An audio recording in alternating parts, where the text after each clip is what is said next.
وفات پیغمبر صلی اللہ علیہ وسلم کے بعد امت اسلامیہ میں دو مکاتب فکر قائم ہوئے۔ ایک مکتبہ فکر اہل اقتدار کا ہے جو وفات رسول صلی اللہ علیہ وسلم کے بعد حضرت ابوبکر کی خلافت سے شروع ہو کر خلافت عثمانیہ کے اختتام تک تمام حکومتوں سے مربوط رہا۔ دوسرا مکتبہ فکر وہ ہے جو حضرت علی علیہ السلام سے لے کر 12ویں امام عصر تک متصل رہا۔ درج بالا دونوں مکاتب فکر میں بہت سا اختلاف پایا جاتا ہے۔ کتاب حضا میں ہم مکتب خلافت کو مدرسہ خلفاء اور مکتب امامت کو مدرسہ اہل بیت کے عنوان سے یاد کریں گے۔ ہم دونوں مکاتب فکر کے درمیان بنیادی اختلافات سے آغاز کریں گے اور اختلاف کی چند مثالیں دیں گے۔ اختلافی امور عالم اسلام کی خوش قسمتی ہے کہ دونوں مکاتب فکر قرآن مجید پر متفق ہیں، اور اس سلسلے میں دونوں کا متفقہ فیصلہ ہے کہ قرآن کے حلال و حرام، فرض و مندوب کی پابندی ضروری ہے۔ البتہ ان مکاتب فکر کی تعبیر اور بالخصوص متشابہ آیات کے متعلق اختلاف ہے، لہذا مکتب خلافت و مکتب امامت کا 3 امور میں اختلاف ہے: صحابیت اور صحابہ، امامت و خلافت، صحابہ اور ائمہ شریعت اسلامیہ کے مصادر تک پہنچنے کا اہم ذریعہ ہے۔ قرآن کے بعد مصادر شریعت کیا ہیں؟ مذکورہ مباحث سے قبل ہم چند اصطلاحات پر بحث کریں گے اور آغاز ان اصطلاحات سے کریں گے جو کتاب کے ابواب میں استعمال کی گئی ہیں۔ اس کے بعد ہم ان اصطلاحات کا ذکر کریں گے جو عربی زبان کے معاجم کی تدوین میں استعمال ہوئی ہیں۔ عربی لغت اور اسلامی اصطلاحات کی تعریف: لغت عرب، اصطلاح شرعی، اہل شرع یا مسلمانوں کی اصطلاح حقیقت و مجاز۔ لغت عرب: عربی زبان کے متعلق ہمیں بحث کرنے کی ضرورت اس لیے ہے کہ قرآن مجید عربی زبان میں نازل ہوا، اور اس سلسلے میں ہم یہ کہتے ہیں عربی زبان کے بہت سے الفاظ جنہیں ہم آج استعمال کر رہے ہیں وہ لفظ اسلام سے پہلے اور اسلام کے بعد بھی استعمال ہوتے تھے۔ مثلا کھانا، سونا، رات، دن۔ عربی زبان میں بعض الفاظ ایسے بھی ہیں جن کے معانی میں بتدریج وسعت پیدا ہوئی۔ مثلا غنیمہ کا ابتدائی معنی تھا بکریوں کو حاصل کرنا، پھر اس کا معنی کسی مشقت کے بغیر کوئی چیز حاصل کرنا بنا۔ اسلام میں کسی قسم کے فائدے کے حصول کو غنیمہ سے تعبیر کیا گیا، خواہ وہ مشقت سے حاصل ہو یا بغیر مشقت کے حاصل ہو۔ بعض اوقات ایک لفظ کے معنی ایک قبیلے کی نظر میں اور ہوتے ہیں اور دوسرے قبیلے کی نظر میں کچھ اور ہوتے ہیں۔ مثلا لفظ الاسلب اہل حجاز کے نزدیک پتھر اور بنی تمیم کے ہاں مٹی کے معنی میں استعمال ہوتا ہے۔ ہمارے زمانے میں لفظ المبسوط اہل عراق کے نزدیک مضروب یعنی ضرب خوردہ، اور اہل شام اور لبنان کے نزدیک خوشی کے معنی میں استعمال ہوتا ہے۔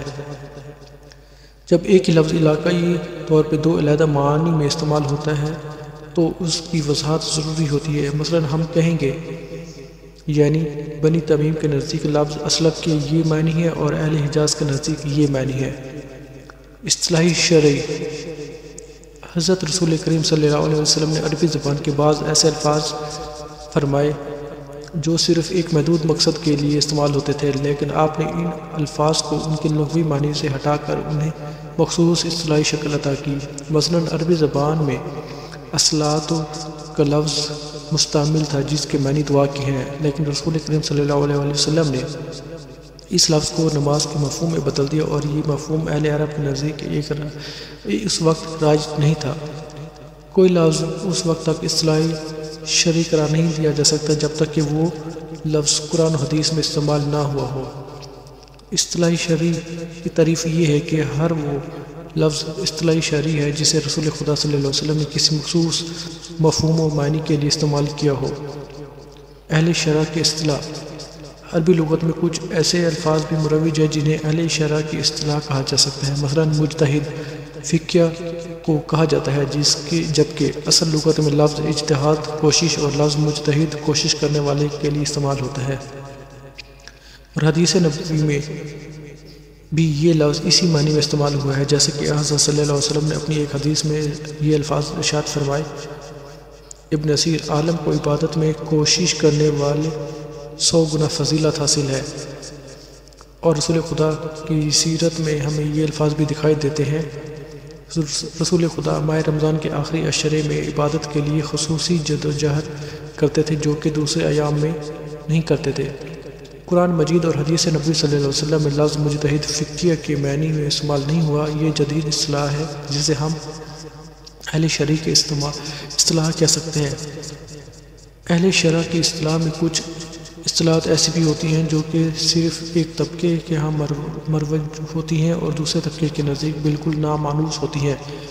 مثلا صوم ذکریہ کی اصطلاح ایک خاص حلقے تک محدود ہے اور ان کے نزدیک ایسا روزہ جس میں کھانے پینے سے پرہیز کے علاوہ انسان گفتگو سے بھی پرہیز کرے صوم ذکریہ کہلاتا ہے۔ اس طرح کی اصطلاح کے لیے ضروری ہے انسان اس شہر یا گروہ کا بھی حوالہ دے جن کے ہاں یہ اصطلاح مروج ہے۔ مثلا ہم سے اہل بغداد یا اہل قاہرہ کی اصطلاح کے نام سے تو یاد کر سکتے ہیں لیکن اسے اصطلاح مسلمین کے نام سے یاد نہیں کر سکتے۔ اسی طرح سے بعض اسلامی فرقوں میں مخصوص اصطلاحات رائج ہیں جو کہ صرف انہی میں ایک مخصوص مفہوم استعمال ہوتی ہے اور دوسرے کے نزدیک اس کا مفہوم مراد نہیں لیا جاتا۔ مثلا خوارج کی اصطلاح میں شادی اور اس خارجی کو کہا جاتا ہے جو تمام مسلمانوں سے جنگ کرنے کو جائز سمجھتا ہے۔ اسی طرح سے خوارج کے نزدیک لفظ مشرک سے مراد ان کے علاوہ تمام مسلمان ہیں۔ مکتب خلافت سے وابستہ بعض تنگ نظر افراد اپنے ہاں لفظ رافضی کی اصطلاح استعمال کرتے ہیں جس سے وہ شیعہ افراد مراد لیتے ہیں۔ اسی طرح سے مکتب امامت سے وابستہ حضرات لفظ ناسبی کی اصطلاح استعمال کرتے ہیں جس سے وہ ائمہ اہل بیت سے بغض رکھنے والے افراد مراد لیتے ہیں۔ اس لیے جب مخصوص مذہبی فرقوں کی اصطلاحات کا تذکرہ ہوگا تو ان کے نام ہی سے منسوب کیا جائے گا۔ مثلا یوں کہا جائے گا اصطلاح خوارج یا اصطلاح مکتب خلافت یا اصطلاح مکتب امامت وغیرہ۔ واضح رہے کہ مذکورہ مذہبی اصطلاحات اپنے معنی میں اس وقت ہی صحیح متصور ہوں گی جب وہ اپنے اختراع کرنے والوں کی جانب سے ہوں گی۔ اگر اس کے علاوہ کسی اور فرقے کی طرف سے وہ لفظ استعمال ہو تو اس سے اصطلاحی مفہوم مراد نہیں ہوگا۔ مثلا مکتب خلافت کی طرف سے اگر لفظ ناسبی استعمال ہو تو اس سے دشمن آل محمد مراد نہ ہوگا، اور کوئی غیر خارجی لفظ شادی استعمال کرے تو اس سے خوارج کا اصطلاحی مفہوم مراد نہیں لیا جائے گا۔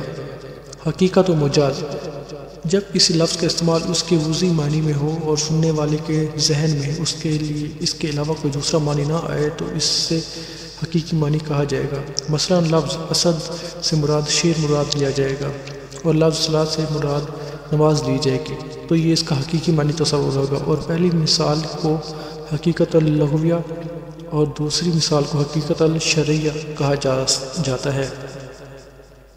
اور اگر لفظ اسد یعنی شیر بول کر اس سے بہادر شخص مراد لیا جائے تو اسے مجاز کہیں گے۔ مثلا ہم کہتے ہیں میں نے مسجد میں شیر کو مسجد میں گفتگو کرتے دیکھا، تو اس کلام میں لفظ شیر سے اس کا حقیقی معنی مراد نہیں لیا جائے گا بلکہ اس سے کوئی بہادر انسان مراد لیا جائے گا۔ مجاز کے لیے کلام یا مقام کا قرینہ ضروری ہے، جیسا کہ اس مثال میں قرینہ ہے، کیونکہ حقیقی شیر باتیں نہیں کرتا۔ اس لیے اس کلام کو سن کر ہم اس نتیجے میں پہنچیں گے کہ یہاں شیر اپنے حقیقی معنی کے بجائے مجازی معنوں میں استعمال ہوا ہے۔ کتب لغت کی تالیف و تدوین: دوسری اور تیسری صدی ہجری کے علماء لغت نے لغات مرتب کی اور دور جاہلیت سے لے کر اپنے دور تک تمام الفاظ کے معنی تحریر کیے، اور انہوں نے معنی بیان کرتے وقت یہ وضاحت بھی کی یہ معنی حقیقی ہے یا یہ اصطلاحی شرعی ہے، یا اس معنی کا تعلق اصطلاح اہل شرع سے ہے۔